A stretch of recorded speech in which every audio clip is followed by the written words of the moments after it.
turn. There we go. Boom. Let me get on camera, hopefully. Okay, good. Yeah. Hey. So, good afternoon, parents. We are here with Mr. Richard Wright. He is a mayor candidate, and I want you guys to get to meet him.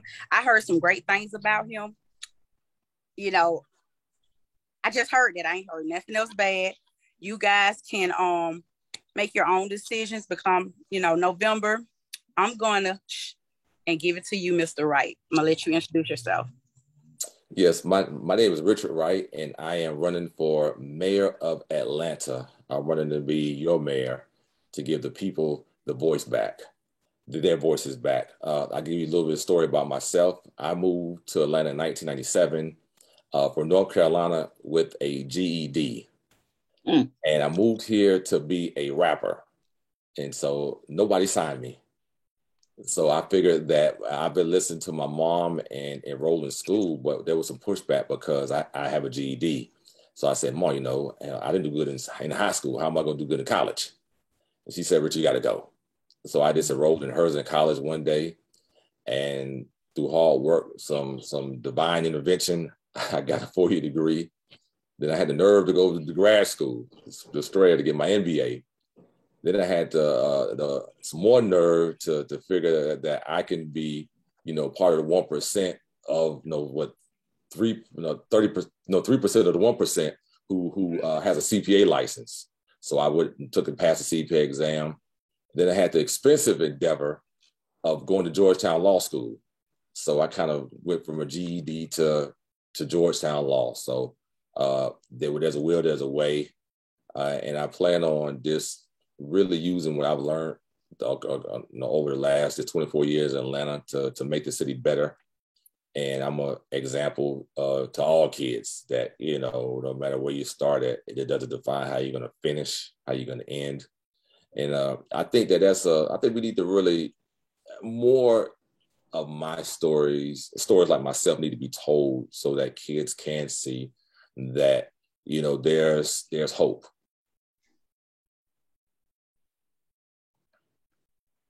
So I guess that's the kind of my background. When it comes to APS, as a mayor, I don't have a lot of control over APS. I can, get people behind closed doors and get my feelings. But what I can do is use city resources for after school programs and for after school learning. The idea I had is that in order for people to use their imagination, they have to imagine something, right? And so we have, give a perfect example, Katherine B. Johnson. You know who she is, right? As a historical African-American woman who is a main reason behind man being on the moon, right? And so as mayor, what I plan on doing is doing a public-private partnership with NASA, with Delta, and with other institutions, not-for-profit and profit and for-profit as well, to construct the Katherine B. Johnson Space Lab, Space Institute. And that is something that can happen, right? NASA, Jeff Bezos is trying his hardest to fly around the entire globe, the entire universe. So I'm quite sure Blue Origin, they'll be interested in really making a donation and also funding the program. Because I'm quite sure Jeff Bezos knows about Katherine Johnson, right? And there's a Katherine B. Johnson somewhere in Atlanta. It is. It's some young lady around here, some young African-American around here that's going to be instrumental in man moving forward into outer space. Promise you it is, right? You have to really give that young mind an opportunity to be a great young mind. And so that institute is one of the 10 institutes that I plan on bringing to Atlanta. And there's others. Let me say Joseph L. Sirleaf III. I want you guys to write this down. Google him. Joseph L. Sirleaf, SEA LESS the third, and he was the first African American investment banker on the New York Stock Exchange. Right, we don't even know who he is. Right, and so what I want to do is have the Joseph L. Sirles III Investment Banking Institute, and so we can get public-private partnerships with NASDAQ and with the New York Stock Exchange to fund the program, and to bring stockbrokers here to teach our kids about being a stockbroker, about the stock market, just to expose them to different areas, different professions. And that's 2 of the 10 I plan on bringing to Atlanta. First of all, I'm Googling this while you speak. Joseph L. Sirles. You said Robert L. Johnson? No. Catherine B. Johnson. Okay, Catherine B. Johnson, yeah. Yeah, Hidden Figures, the movie Hidden Figures was about her. Yeah, she really exists. What was the gentleman name you said? His name is Joseph L. Sirles III. L. Sirles, okay. Yeah. Yeah, he was a pioneer in investment banking. And so we don't even hear about him. We don't even know him. All right. And so there's about 10 institutes that I want to bring, and they're going to be minority focused, right? And so because we need to give our kids, Black and brown kids, the ability to be able to imagine and to know about people who are groundbreakers in certain industries, certain fields. Wow, that is, I'm so glad to hear you say that you are the first person. This is something that I was thinking about, and something that me and another parent, we've been trying to learn about the stock market and all those great things, so that families can have another way to learn how to earn, money. And so I'm so happy to hear. Now I see why everybody was talking so great about you. Because that's something that a lot of us don't talk a lot about, but it's very important. And it is a lot of African-American people right now really moving some numbers over in the stock market. So I really appreciate that. Also, you're absolutely right. Parents, we already know that school and city is kind of separate. But given what we've seen in the past, we would love to see the mayor have a better relationship with, the school board. Now, we know everybody is up for re-election right now, and we could have new people all across the board. And so we hope that the mayor will have a great relationship with our school board, because I say this all the time. Back in February or March, when the new superintendent got here, she showed us data. And one of the pieces of the data showed that in every cluster, from the north to the south, east, and west, African-American children was behind in reading and in math. Yeah. Our Hispanic brothers and sisters were ahead of us. Yeah.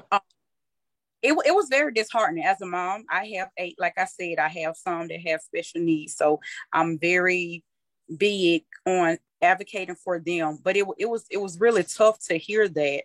And so we know the school do focus on a whole child approach, but our kids still get left behind. So let me ask you this question. Just to start, infrastructure. Our infrastructure here is like crumbling right before our eyes. I have a Respect Cascade initiative that I kicked off a few years back when the young gentleman, Mr. Gordon, was killed right maybe 2 lights from our children's school. And so we've been advocating to make sure that the sidewalks and the streets are better in Southwest and Southeast Atlanta. What is your take? What will you bring or change when it comes to the infrastructure here in Atlanta? Well, see, what I would do, what I plan on doing as mayor, is creating an office of infrastructure. There needs to be a dedicated office to infrastructure within the city of Atlanta. Number one, there's going to be federal funding that's coming for the infrastructure bill is going to pass Congress, right? I don't know about the human piece of it, that's debatable. Joe Manchin is Joe Manchin. Cinema is cinema. But the infrastructure piece is popular among everybody because every senator wants to go home and every House member and President Biden want to go around the country saying that I gave you jobs and I gave you infrastructure, right? And so by creating a office of infrastructure, we're going to have people who are sophisticated, knowledgeable about infrastructure. That's going to give confidence to the Biden administration, because when the funds are released, Brian Kemp is going to have some say so where it goes, right? Because he's the governor, right? And so historically, Atlanta has misspent money. That's the honesty of it, right? We look at our roads now. We look at the 2015 bond that was issued, more funds were collected, and they did an audit, and we spent over 75% of the money in half the time. So how does that happen? Right, it's a lot of pay for play, and there's a lot of mismanagement that goes on. Well, as a CPA, I know how to read budgets. I know how to do job costing. I know how to look at projects and really get a good sense of where you are, where you're supposed to be. And I'm going to bring in people who are smarter than me at doing that. And so the Office of Infrastructure will be dedicated to infrastructure, number one. Number two, I also plan on giving a lot more power to the NPUs, because I think that, to be honest, power has just been usurped up to the executive branch, the mayor, and we kind of lord over the city. Like this is Rome and I'm Caesar, but Atlanta's not Rome and I'm not Caesar. I'm the mayor. All right. And so the people in the districts know more about your district than City Hall. You live in the district, right? And so we need to have a much better relationship created between the executive branch, the NPUs. And so that's the second piece of it, is putting in more power in the hands of the citizens, the NPU that are within the different districts.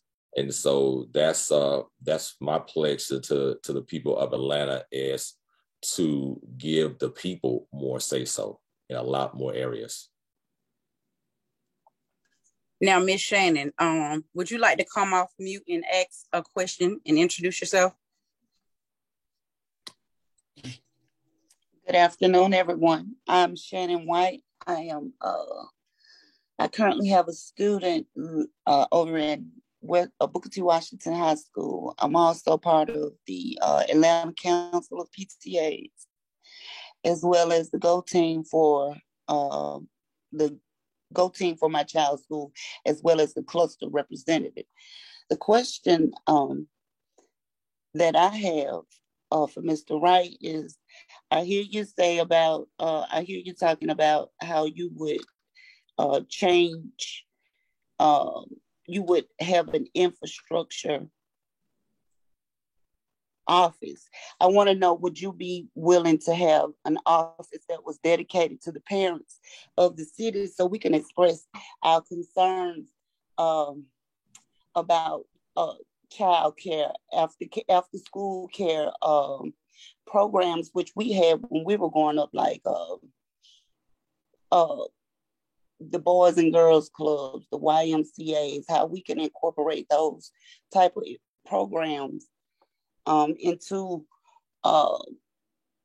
this conversation, because what the kids are the future, and if we're not doing anything for them to aspire to do anything in the future, then we as a city are lost. So I would like to know, what would you think about having a parent advisory board? Parent advisory board, great idea. I think one of my areas that I definitely, like I said, want to work on is the mayor's relationship with the citizens of Atlanta. And so in doing that, I plan on having we're going to create a smart city here in Atlanta. And one of the things that I want to create is a program called Your Block, Your Vote. and that is on the Atlanta City's website. There's going to be a drop box where you can go there and express an area of concern, and then we're going to analyze it and speak with the NPUs about it. Because I think one of the things I want to stress to people is I ask people, who's your city council person? That's one of the first questions I ask when a person is upset with what's going on. Who's your council member? All right. Who's your NPU chair? Right. Because that's the first line of defense that you're supposed to go to.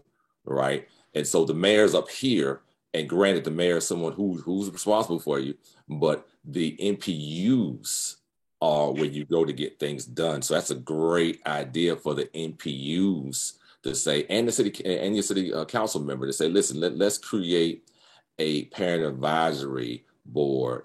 And of course, I'm going to hear about it. Obviously, you told me about it, and I'm going to get involved myself. But at the district level, that you definitely want to get that going at the district level. That's the place where it really supposed to really start. And then once it starts, it can manifest out because we can do an evaluation of how the program is doing. You know, is your NPU chair listening? Is the city council person listening? Okay, so that's my point. Because when I first started working with the PTA at Booker T. Washington High School, it was brought to us that the NPUs would be working with the school in order to come up with ideas on how to improve the school and the community in which it surrounds. Now, when it comes to the NPUs and to the representatives, when you reach out to them, most of them turn a deaf ear. Most of them come to complain about what's not happening instead of coming up with proactive measures to ensure that these things will not happen in our community. We're getting complaint. You know, they were complaining about how we were not doing things as efficiently as they should have been, but with no support. I hear you saying the NPUs, and I hear you saying who's in our, our district, who runs our district. But if the resources are there and they know that the resources are there and they're not giving it to the neighborhood, they're not giving it, spreading it throughout the community, then what are we as parents are to do?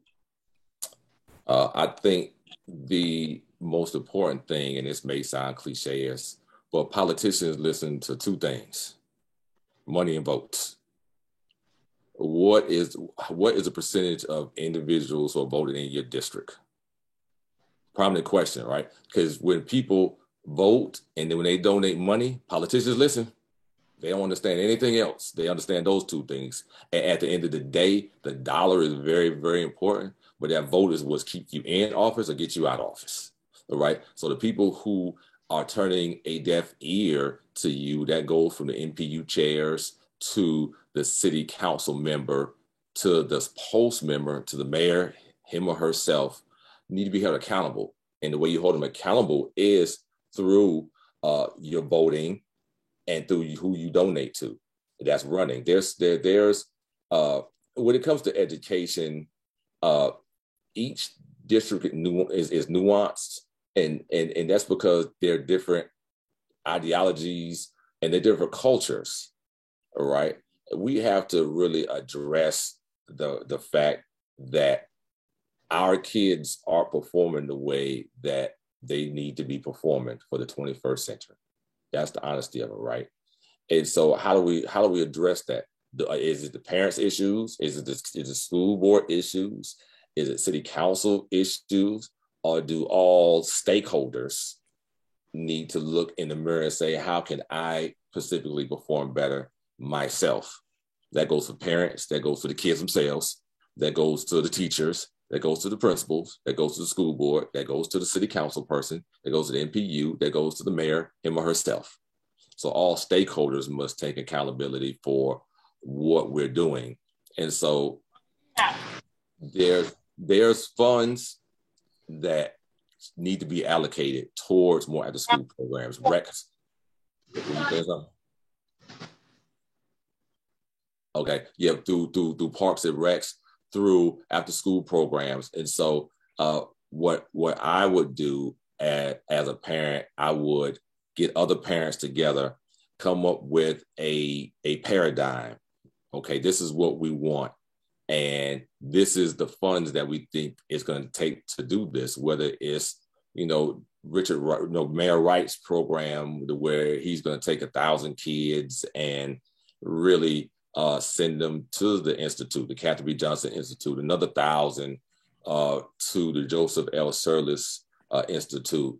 We can have public-private partnerships with the Atlanta Braves and Major League Baseball for athletics, to construct 10 baseball parks. We can get with Parks and Recs to get that done. It's money that's flowing around, and I think that we do get frustrated when we talk to people who are in charge, the NPU chairs and even the city council, and you just get put on the back burner, or your ideas don't get heard.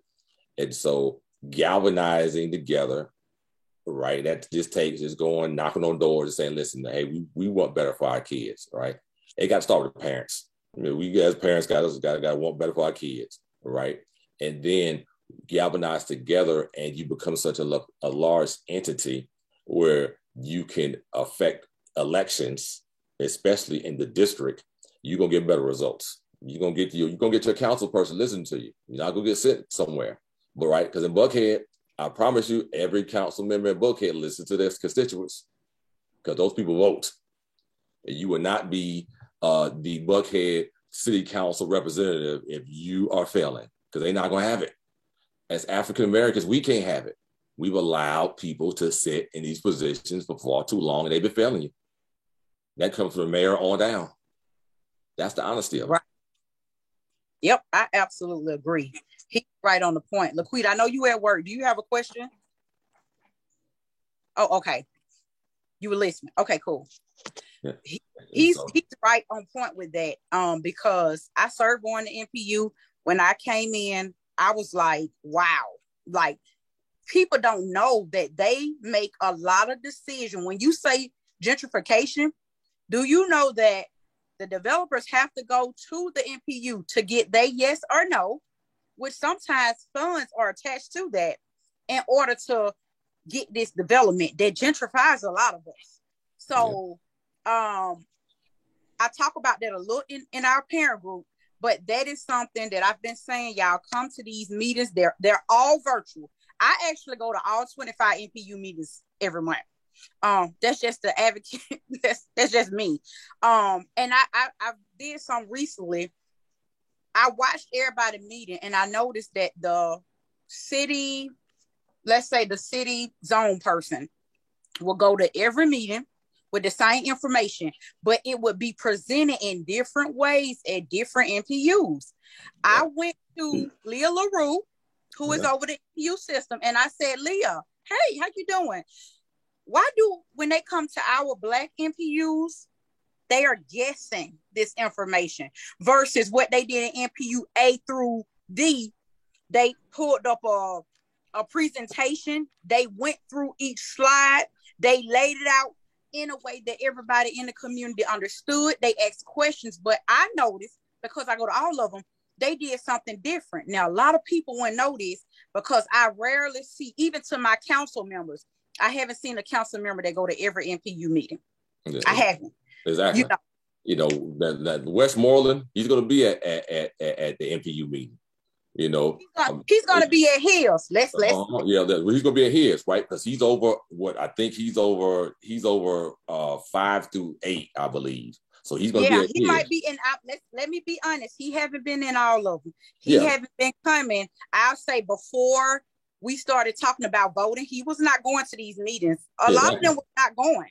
Exactly. And so that is a issue more so in the African American community, because we never hold our leaders responsible. Never. He is absolutely right. That's why you get the results that you get, and our white constituency ain't gonna have it. They not gonna have it, right? And so we need to not have it. You got council members that have been up there for 20 years. right? If they've done nothing. Exactly. They're going to take you for granted because you don't vote. If you vote, I promise you, the new one's going to know this election is about turnout. That goes from the mayor, that goes for the city council president on down to District 12. It is about turnout. If African Americans in particular turn out, and they turn out in a way that lets people know that we are serious about governing, about our schools, about crime, right? There was an article in the AJC. I don't know if you guys read it. Atlanta workforce, and this is tragic. This as someone who didn't have an education, who knows what education do for you, right? Atlanta workforce got a federal grant, $4 million, right, to train 450 low-income African-American individuals in tech, right? They were supposed to train them, get them jobs. The feds come in 2.5 years into it, and woe and behold, what do they find? They find that out of 450 people, 9 had been trained. Well, where's the money going? Where's the money going? The money's going to salaries for the staff, expensive trips for the staff. Those are Black people taking advantage of Black people. We don't want to say anything about that. We'll march about anything else in the world. We'll march when a policeman kicks a woman. We will march, huff, puff, and shout, but we won't say anything about that. That's 450 people's lives have been changed. If you got a spouse, that's 910 lives that would have changed. You got kids, that's damn near 2,000 people that would have been lifted out of poverty. Microsoft is coming. You don't think any of those people could have got a job at Microsoft? The mayor is supposed to go to Microsoft and say, listen, this part of you coming here is hiring some of them, right? That's what the mayor is supposed to do. And we as a people, we're not getting any results as long as we keep electing the same people, and as long as we keep allowing them to disrespect us by not working, right? You will keep getting the same results. And so that's what this election is about.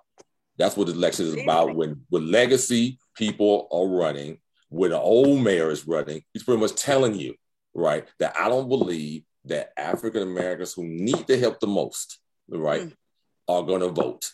They're going to sit back and let me get in, and I'm going to continue to do what I do. And you're going to continue to have the great income disparity in Atlanta that you do. Listen, you are, oh my God, that is exactly what I have been seeing in the community as I started advocating more and harder. I have a few parents like the ones you see, and it's a few more, but that's exactly what we've seen. We've seen our own people, before we could talk about anybody else, our own people kind of just overlook us.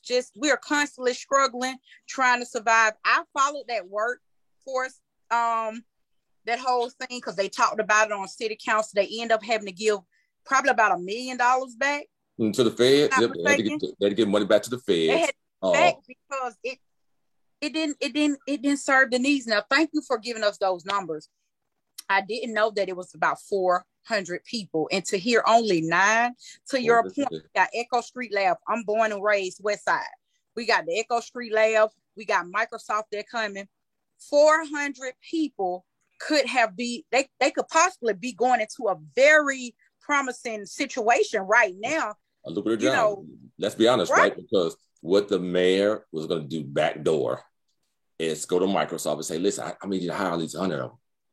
I'm gonna need you to hire these 100 of these students. I need this. And Microsoft wouldn't have had no problem because they would have been trained well, right? We could have get Microsoft to get involved with the training. So when Microsoft comes here, when these companies come here, low-income African Americans who society has brushed aside, right, can end up beating the odds, getting a high-paying job. It'll really be a job. Because the way I explain employment in 2 ways, pay is different than the actual position. It's good, better, best, right? We have a job, right? We all had a job. Hell, I quit every job I ever had. Then there's a career. That's the next step. And then there's equity, ownership, right? Good, better, best, right? We need to be concentrated on better and best because we all done had jobs. And we quit every job we've ever had. because a job is temporary. A career is more permanent. And of course, equity, ownership of your own business is the most permanent structure. All right. So that's what we need to be concentrating on. There's enough Black talent around here to get it done. There's enough wherewithal. There's enough dollars floating around here to get it done. We just don't let the right people. And that's the honesty of it. That is the God-forsaken truth. We are not elected. And then once we elect them, we don't even hold them accountable, and we let them show up at our meetings, you know, possibly right around time to be elected. You know, everybody start coming to the meeting like, oh my God, I'm gonna give you your money back. But where you been, you know, the last 3 years? Where you been at right too? That's how it happens is, you know, politics, people, elected officials, it's like watching the same channel for 4 years. Like, you can't change it. You want to change it? I can't. I change the channel. I got stuck with this channel for 4 years. And so they know that. And so what they do is they give you bad, average shows. And then 3.5 years into it, they get the bright idea to have all the good shows come on because they want to renew the contract again. That's Atlanta politicians in a nutshell.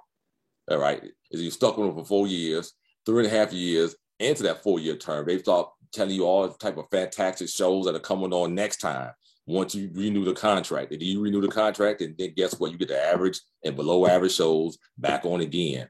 And so just to really, Ms. White, to answer your question, that's the honesty of it, is that parents have to get together, because I know it's our kids that are suffering, right? We are tested below kids who English isn't their native language. That should be unacceptable. As a parent, we should not accept that Hispanic and Latino kids testing above us in English. That doesn't make sense. It's just it shouldn't be accepted. But the cycle, if we went back to 2010, and we did 2000, the year 2000, 2010, 2020. Let's pull the test scores for kids at Doug, at Westlake. What would they be at 2020? What had they been in the year 2000? What they were in 2010? And what were they last year? Right? If there have been any material improvement, that's a generation. Them kids who were in school in 2020 got kids in high school now. That's a whole generation of failure. How do we accept that? Other cultures don't. You know what's so sad? The sad part is when we hear them say, well, for me, oh, we know we've been failing the students. Okay, we know. I'm glad you're admitting that. Now it's time to go. I want to ask you a question that piles on to this conversation. They recently voted on the new training facility. Yep. I was a part. Let me just put that out there. 17 hours worth of public comment, which 60% was against the training facility being placed in my neighborhood, to be exact. Mm-hmm. And so what is your feel? I know a lot of parents talked about how they was concerned about the kids going to jail. They was concerned about people being killed by the police. What would you do different for this particular area? So for the new training facility, the public safety training facility, I think that as leaders, they dropped the ball on the transparency aspect of it. All right. Why are we all of a sudden holding 1,700 hours of public? No, you're supposed to do this last year. No, you're supposed to do this. This is supposed to be 60. See what happens again is that Black folks don't demand anything. We wait till the end to demand something. You're supposed to demand when you first got wind of this, right? Your city council person was supposed to hold a town hall meeting with you and say, listen, they were supposed to bring people from the police foundation in, explain to us, right?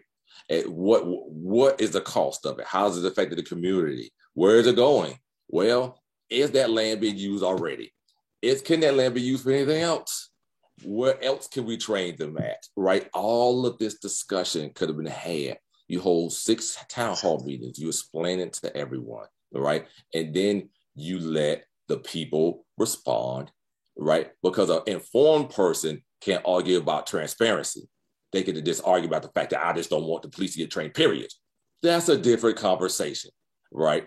So they allow individuals who pretty much are activists to hijack the conversation. It was easily hijacked, right? Because you haphazardly rolled it out to me, right? So I can call it cop city. You know, I can call it whatever that I want to call it.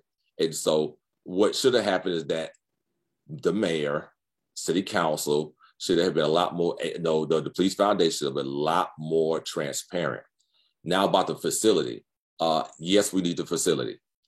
We do need the facility. Police have to be trained somewhere, all right? That's the honesty. We aren't going to train them as the public.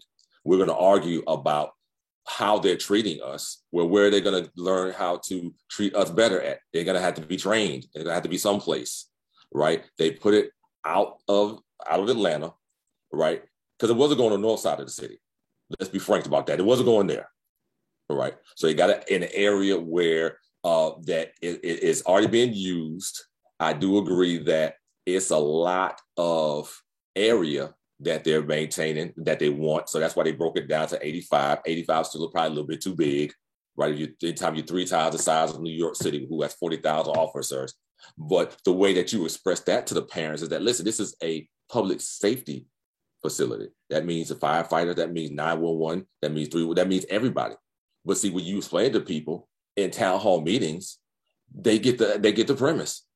But when you just put it on people, it seems like that's a top-down ideology, right? Instead of from the bottom up. And so, as a leader, I have to lead, right? So I'm going to make the decision. As the mayor, as a leader, I'm going to make the decision, right? But the people need to be informed. And so when you inform people, the situation goes a lot better. And just back to the point about the facility, I think that us as African Americans, we kind of pick and choose our issues, right? We really do pick and choose our issues. We talk about, well, $1 million could be spent in the African American environment in programs. Well, APS just dropped the $4 million. The Atlanta workforce has just pretty much gave up on $4 million for the African American environment. Where's the march for that? I'll wait for all the activists who are screaming about Cop City, all right? $4 million, that's 2,000 individual lives could have been changed. So we pick and choose our emotional issues based upon our leadership, right? We need to be addressing our leadership. And I'm glad that everybody on the call is concerned about the kids and the kids' educational futures, because without an education as an African American, 99% of the time you don't go far. Yeah, you may you may have a hit record. You may turn into a little baby. You may, right? But it's 49 million African Americans, one little baby. It may be 150 rappers who are making money out of 49 million people.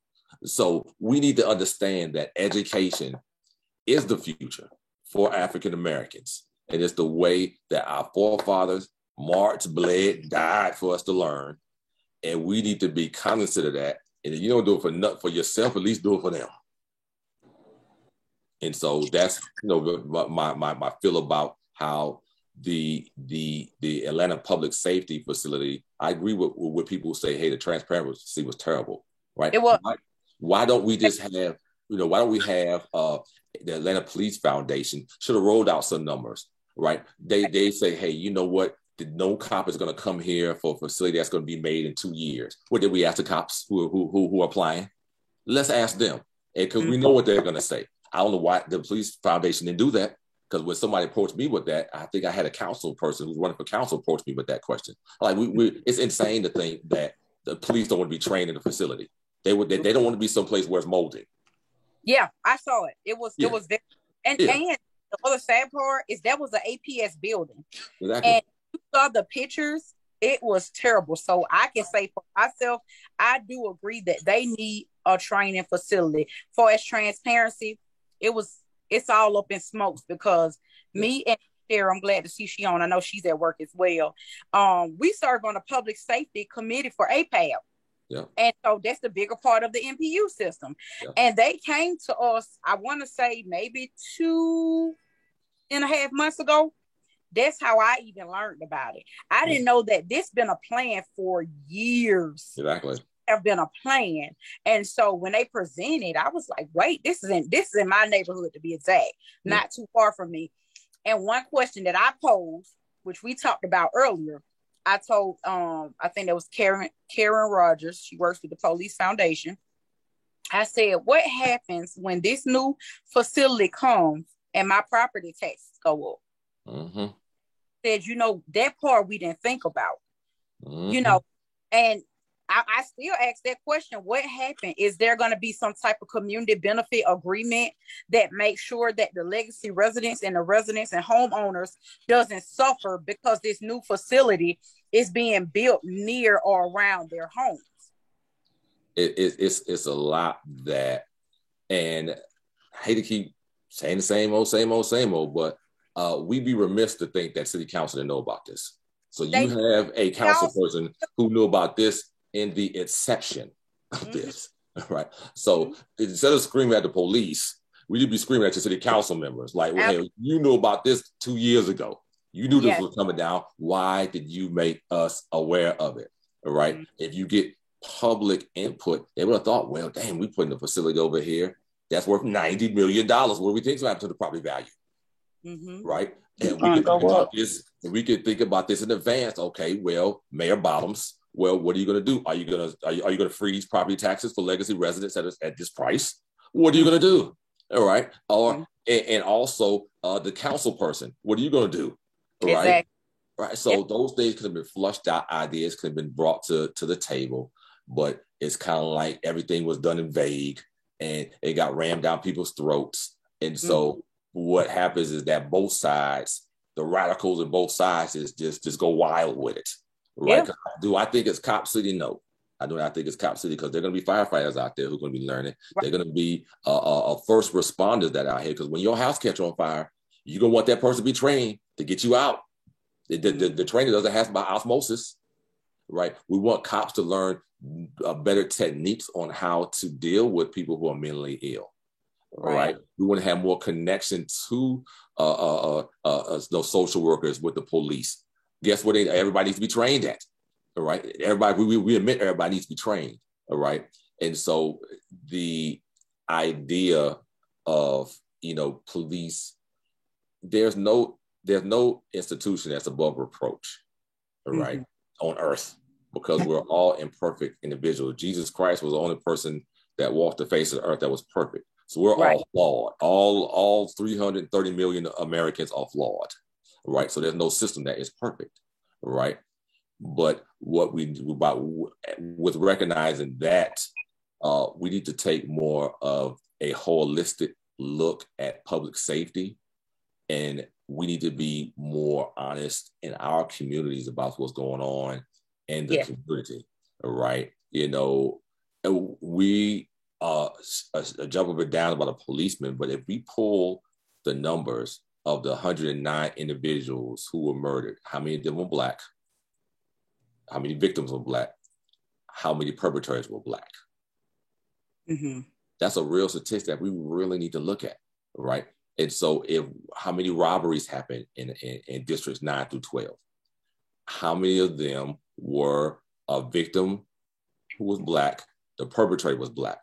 How many rapes in our community? How many of the victims were Black? How many of the perpetrators were Black, right? So once we pull these statistical numbers, we know the answers to them, but it's a harder lift, right? It's a harder lift to tackle these issues, right? And so the easier and the more and the emotional thing is to go straight to the police when anything happens, right? Mm-hmm. First, we need to look at ourselves. We look at the historical presence of that. It wasn't any white person who sat down on the bus.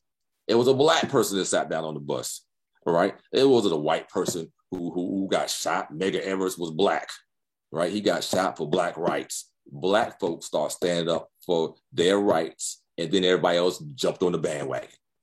Mm-hmm. So that's what we need to do as a people currently today, is that we need to look at our communities and say, hey, how can we clean up our communities?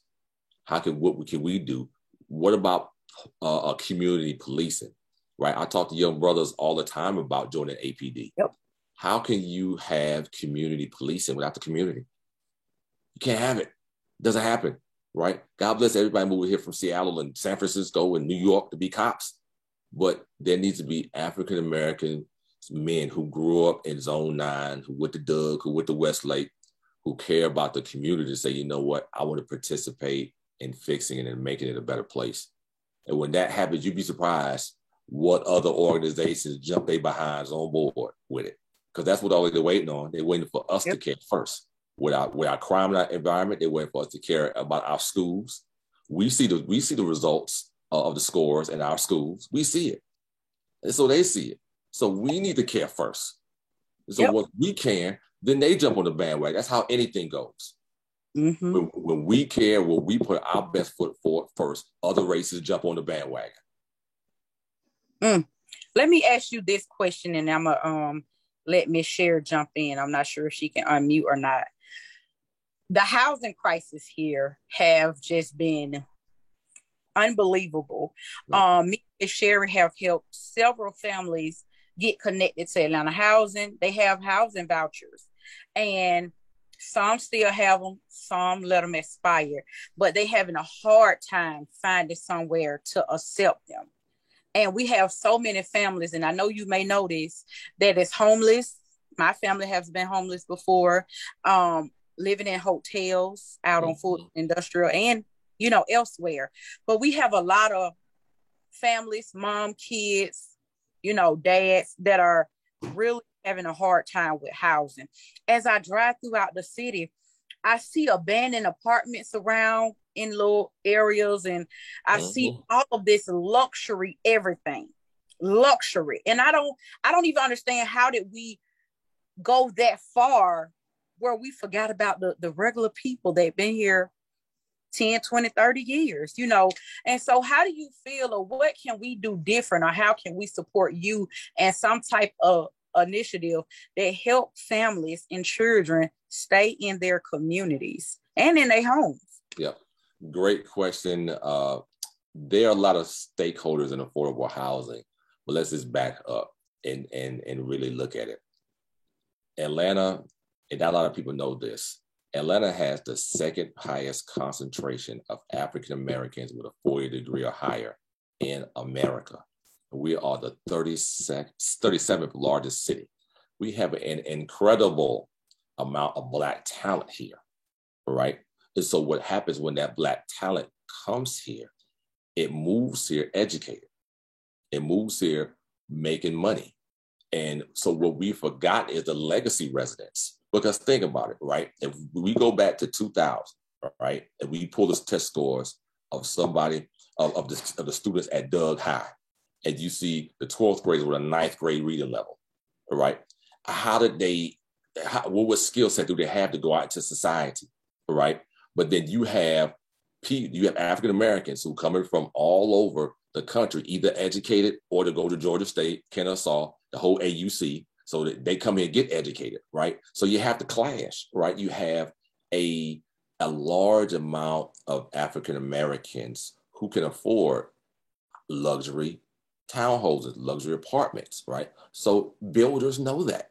I'm not the only person who sees that. So they know that. So they start building for them, right? You come here, you're 22 to 26 years old, you're not married, you don't have a family, so you play around in Buckhead and Midtown until you get married, get a family, then you move your behind out to Douglasville. You go, because you're not paying $3,000 a month for an apartment anymore, right? When you get 28, 29 years old, you got 2 kids, you got a family. I'm getting out, sorry to say this, but I'm getting my kids out of APS schools. That's the honesty of it, because I've had people tell me that. I'm getting my kids out of APS schools, right? And I'm going someplace where I got a yard for $3,000. I got a 5-bedroom house, right? And so, but the cycle continues. So again, that individual, more than likely, who graduated from Doug with a 9th grade reading level, isn't making the money of someone who comes from out of state with a 4-year degree from the University of Michigan and an MBA from UF, right? And so that's what we don't want to talk about as a people. All right. We like to get on the emotional issues, right? Affordable housing, I can't afford a house. Why doing this? Gentrification, yes. Also, the developers came to our Black communities and said, well, grandma and granddad worked hard for that property. You know what type of stuff they had to go through to buy a house in the 60s and 70s, right? They had to bust their behinds, right? And now the kids have let it go. That's the honesty of it, right? We don't want to be honest as a people like these emotional issues. The kids let it go, right? So then a developer comes through and say, you know what? That's some good land right there. I'm going to go offer you $50,000 for this property. The kids never seen $50,000 cash in their life, right? So they take it. So what did the developer do? He buys it. Then what did he do? He constructed a $400,000, $500,000 townhouse. So guess what? All the other 9 houses on the block just did. Their value just quadrupled. So that $1,000 property tax bill you got is now $3,500, right? We see it, we know it, right? Again, where was the NPU heads when this was going on? Where were city council members? Were they going? Like, they know it. They know it before you know it. Because again, the developer has to go through them, or or if the developer circumvents the NPUs, go to City Hall, you know they did. Right? We act like this is just some white man's invention. No, these are NPUs who know about this. That's the honesty of it, right? And so they know about this before it happens, right? So if you see your neighborhood being gentrified, best believe that the NPUs and the city council person know about this clear year before it happened, 2 years before it happened. They did not come to you. They did not come to say the community. They said, well, they don't want nothing. They don't really keep it up anyway. Well, he ain't got no job. He just got out of jail. He's got out of prison. You know what I'm saying? And Miss Ruth gone now. So, what am I supposed to do? I can't. So I can't save him, right? You know what I'm saying? So, and that's what happens. So when you get down and take the emotions out of it and just look at the rational aspects of affordable housing, you would say, okay, this is what happened. So how do you fight back, so to speak? How do we keep legacy residents in houses? There's ideas that we can use. We can freeze property taxes. We can come to the developers and say, hey, if you build a 500 unit high density complex, how about give the legacy residents some ownership in that? Do you ever think about that? Hey, give them cash, to $50,000-$100,000 up front. Give them 2 or 3% ownership, so grandma can get a check every month from the Richard Wrights. Well, I can't hear the GED, so just the smart Richard Wrights of the world who want to pay $2,500 for the apartment, right? So grandma could get a K1, could get monthly checks because she's an owner of the property. We never really look at any idea. We just argue, complain, and moan and groan about like it's gonna stop. Like moaning and groaning about it and asking somebody running for office to give you an answer. They're just going to talk at 5,000 level of words and then let it happen, right? Because it's been happening for the last, 15, 20 years now. Gentrification is nothing new, right? This is something that's been happening, right? So the NPUs have been knowing. The mayor's been knowing. The city council people have been knowing, right? And so we need to really just take ownership of what's happening with it and then say, listen, I'm going to vote for someone who has the idea that's going to benefit me. I'm going to get selfish in this vote. If I'm an African American who I see gentrification happening in my neighborhood, I'm going to get selfish with this vote. I'm coming out to vote.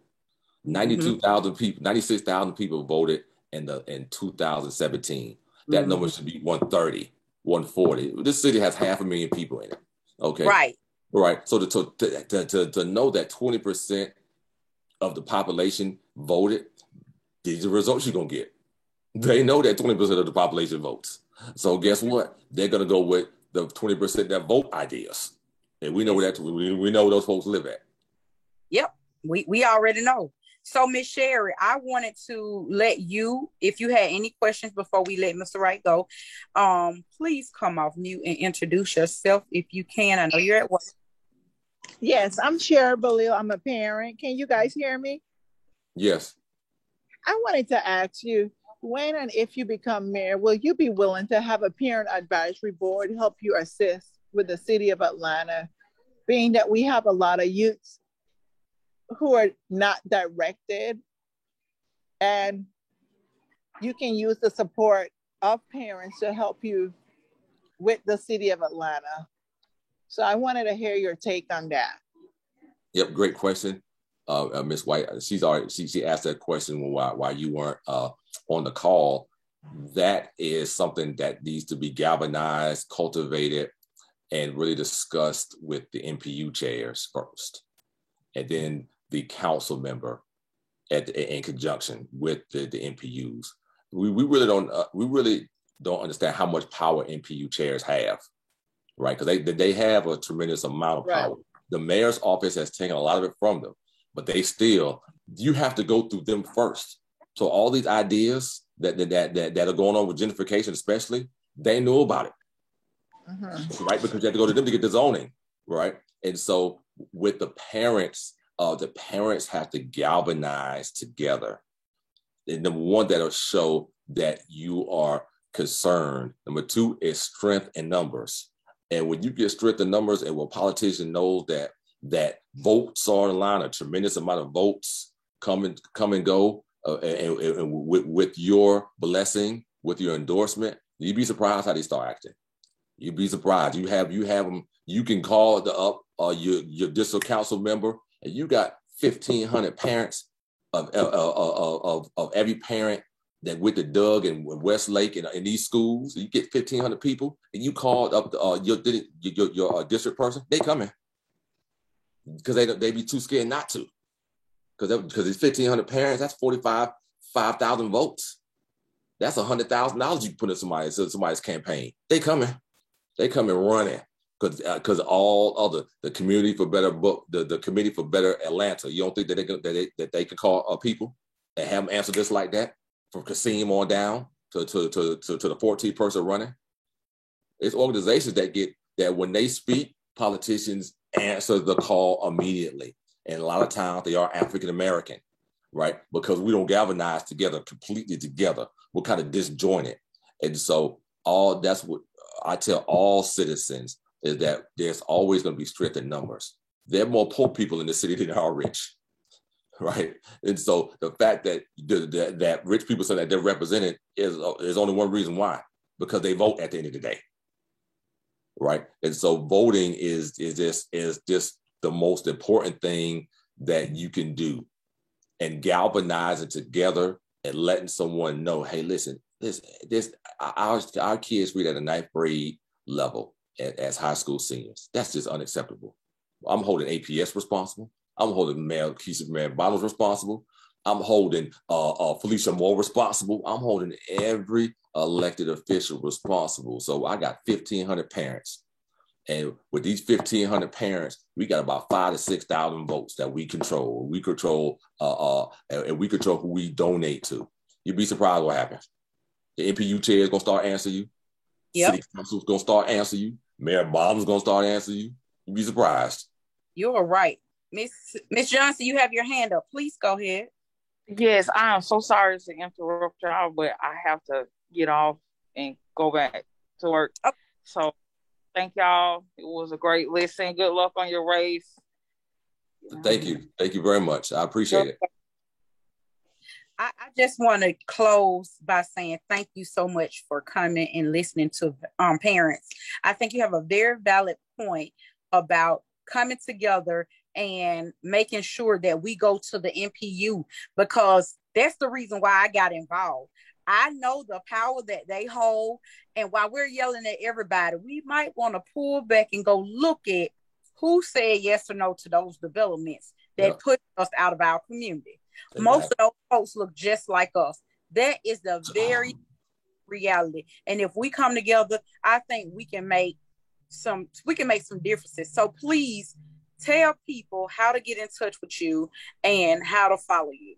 Yep. You can follow me. My website is www.wrightforratl.com. Again, it's www.wrightforratl.com. And you can go there and volunteer, donate. You can see more of the platform. And I just encourage everybody to let everybody know that the only time in your life in this country where you and Bill Gates are the same as when you vote. The only time, though, when you leave the voting booth, he's still worth billions and you work what you work. Before you walk in that booth, but at that booth, when you're in that vote, that's the only time. Exercise that time. Always exercise it. If you don't do nothing else, you vote. And when more of us vote, we'll be surprised. Because if 130,000 people show up, you're going to be surprised how the city council members move during these next 4 years. How I'm going to move during the next 4 years. How the city council president's going to move. How the APS is going to move. When they see 130, 140,000 people vote, you know, the people aren't playing anymore. They want results. That goes from Buckhead to Bankhead. And you hope, and they know that they're going to be held responsible for these next 4 years. So you're going to get better results. But if 80,000, 90,000 people vote, they know who's voting. And so you're not going to get the same results.